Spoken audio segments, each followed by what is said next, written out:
আসসালামু আলাইকুম আমার প্রিয়জনেরা, সবাই কেমন আছেন? আমি আলহামদুলিল্লাহ ভালো আছি। নাইজানুকে নিয়ে ঘুরতে যাওয়া, এটা হলো তার খাওয়ার পর্ব। সে নিজে গিয়ে অর্ডার করে এসেছে কি খাবে, সেটা আরেকটি ভিডিওতে দেখাবো। সে খুশ গল্পে মেতে আছে তার আপুর সাথে, সোনিয়া আপু, যে তাকে আজকে ঘোরাতে নিয়ে গেল, খাওয়ালো, সব কিছু ট্রিট দিয়েছে তার সোনিয়া আপু। তো সোনিয়া আপুর সাথে গল্প করছে সে, আমি তার ভিডিও করছি। আহারে, সে যে কি চঞ্চল বলার মতো না।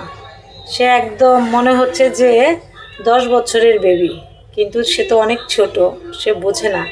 এত এত মানুষের মাঝখানে সে কতটা ফ্রি হয়ে আছে।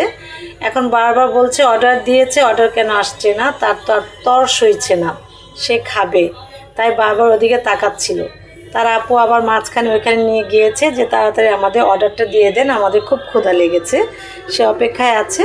আর সে ভ্যানিলা জুস খাচ্ছিল মাঝে মাঝে। অনেক লোকজন সেখানে। সে কিন্তু একটু ভয় পায় না, মানে কারো মাঝে সে মানে ভয় নেই তার।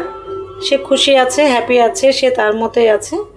আমরা হলে অনেক সময় একটু লজ্জা পাই, কিন্তু ওর কিন্তু এটা নেই। ও একদম স্বাধীন, সুন্দরভাবে সে তার সময়টা পার করছে।